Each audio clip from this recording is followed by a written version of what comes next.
The early P-40 versions weren't just flawed, they were dangerously unfit for combat, burnt easily, weak guns, poor range, and bad visibility. Yet somehow, this same aircraft evolved into one of the most rugged war horses of the entire war. Earliest P-40s looked fast and modern, but the moment it entered real combat, its hidden flaws exploded into view. They lacked armor, self-sealing tanks, modern sights, and range. The RAF called them unfit for combat, noting their fire risk and weak high-altitude performance. With no drop tanks and limited sealing, they entered the war with poor usability. The RAF demanded real pilot protection, leading the P-40B to incorporate steel plates around the cockpit and thick bulletproof glass. These upgrades saved lives, but added weight and reduced agility. The trade-off was worth it, and even the Flying Tigers were light on this armored configuration. RAF combat records showed early P-40s were fire traps. The P-4C solved this with self-sealing fuel tanks that swelled shut when hit. These made survival far more likely, but reduced internal fuel capacity, cutting range at a critical time. To recover lost range, the P-4C added a belly-hard point for a 52-gal drop tank. This restored and expanded endurance and also enabled bomb loads, pushing the P-40 into a fighter-bomber role. Outdated iron sights of early P-40s hurt accuracy, so the RAF equipped P-40B and C models with reflector gun sights that projected a bright parallax, free reticle. This greatly improved deflection, shooting against moving targets.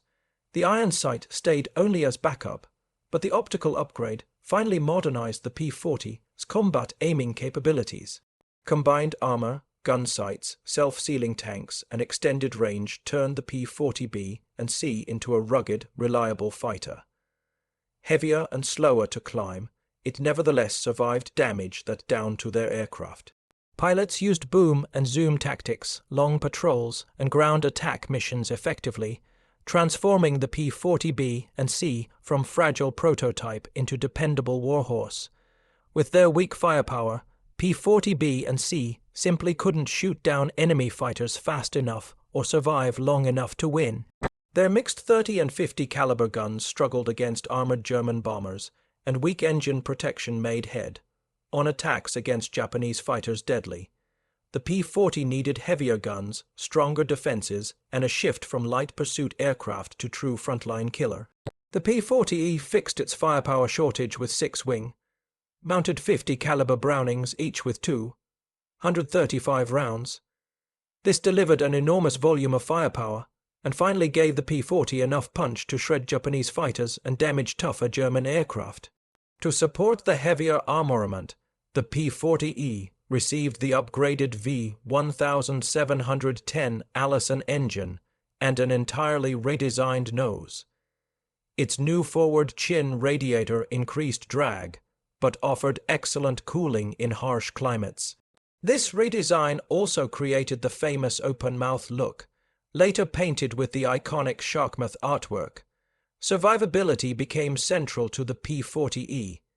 Engineers added heavy cockpit armor and crucially frontal armor for the vulnerable liquid-cooled engine.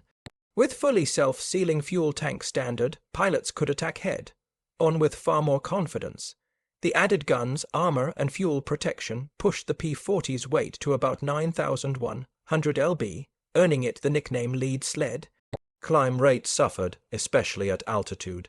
Still, its stability, toughness, and dive strength made it effective at low and medium altitudes. Despite its weight, the P-40E had excellent high-speed handling. Unlike the Zero, it kept strong roll control even past 400 mph. P-40E pilots could use boom and zoom more effectively. They could dive fast, fire an accurate burst, and then climb away using accumulated energy. Struggling to stay relevant in 1942, the P-40 faced an unavoidable fact that without a new engine, it would be outclimbed, outgunned, and outclassed. The Allison-powered P-40D, E and K struggled above 15,000 FT, leaving it helpless against high-altitude German fighters. Its single-stage supercharger simply couldn't breathe. The Merlin's two-speed supercharger was the only realistic fix, offering higher altitude power, but installing this heavier complex engine required major redesigns. The Packard-built V1650 Merlin engine delivered about 1,300 horsepower and much better altitude performance, but it wasn't a drop-in upgrade. Its extra weight and complicated intercooler plumbing threw off the P-40's balance and center of gravity. The carburetor intake moved to the chin, the cowl reshaped, and radiator shrouds rebuilt for new airflow and heat loads. Early experiments with Mustang-style radiators failed, leading to redesigned baffling and cowl flaps. The Merlin's torque and power curve didn't match existing propellers, so Curtiss tested multiple Hamilton, standard hub, and blade combinations. Standard gear ratios gave poor acceleration, forcing new propeller setups tailored to the Merlin's characteristics. The Merlin's weight caused yaw instability, prompting Curtiss to lengthen the P-40F's fuselage by about 20 in. The P-40L introduced extreme weight reduction with less armor, less fuel, and sometimes fewer guns, but it gained only about 4 mph. This meant the airframe had reached its aerodynamic limit, and this made the P-40L unpopular among frontline units. The Merlin gave the P-40F and L strong medium altitude performance up until around 20,000 ft, boosting effectiveness in Europe and the Mediterranean. As the P-40 gained more power in 1943, its old fuselage couldn't keep up. Adding raw horsepower meant adding dangerous instability. The short 1939-era fuselage of P-40E and earlier models couldn't handle the stronger engines of 1943. High torque overwhelmed the small tail, creating yaw, swing, and instability during both takeoff and combat. As weight increased, inertia amplified these effects, causing dangerous directional swings. Curtiss first tried a quick fix by adding a dorsal fillet that extended the fin surface area. It slightly improved directional stability and helped in dives, but the growing engine power quickly outmatched the modest gains. The fillet reduced instability, but unfortunately couldn't fully control yaw across all speeds or power settings. The permanent solution is for the P-40K&M to have a longer tail design by adding about 20 into the fuselage and moving the fin nearly 2 ft aft. This increased the tail's leverage, solving most yaw problems and restoring stable handling. The newly introduced takeoff instability demanded improvements to the tail wheel. Engineers changed caster angle, added stronger damping, and upgraded the locking system so the wheel stayed straight during the high-speed takeoff run. The P-40K&M with their powerful engines would require constant trimming if they still had short fuselage. Revised trim tabs offered more authority, letting pilots counter these forces without constant stick pressure. This reduced fatigue and allowed steadier aiming during combat.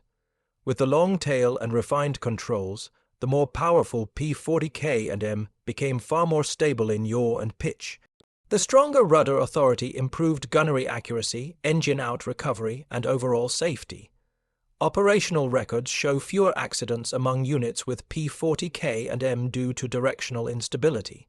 Despite repeated attempts, by 1943, the Warhawk was overweight, outdated, and losing altitude. The P-40F with the Merlin engine was the heaviest Warhawk with empty weight of around 600 lb. The P-40N was Curtiss's last chance to save the fighter, and they did it by carving away every unnecessary pound. Even after the long-tail fix of the P-40K&M, the planes were still heavy, and pilots struggled with poor rear visibility and slow ascent rates. By late 1943, the older Warhawk variants were dangerously behind Axis fighters, forcing Curtiss to redesign it completely. Engineers stripped the aircraft down to essentials. Early N1 models removed the starter motor, used lighter magnesium wheels, deleted 2 wing guns, and even removed a front fuel tank to got mass. Early N1s were only around 6,000 pounds empty, though later blocks were slightly heavier due to restored equipment. The P-40N was designed to clear the Warhawk's huge blind spot. Early N1 still had frame glass, but the later N5 added a large, clear rear panel for better visibility. Curtiss tuned the Allison V-1710 engine to maximum output at typical combat altitudes. The 81 version of the V-1710 engine and the more powerful 99 and 115 versions added features like automatic propeller control. Although lighter, the P-40N was equipped to haul bombs, rockets, or drop tanks when needed. Wing racks on the N5 could carry up to 1,500 lb, giving it the heaviest external load capacity of most Warhawks. The stripped P-40N-1 became the fastest and best climbing Warhawk ever built, reaching nearly 380 mph and climbing to 15,000 ft in under 7 minutes. With over 5,200 built, it became the most produced P-40 and served widely in Allied air forces. Thank you for watching and see you in our next videos.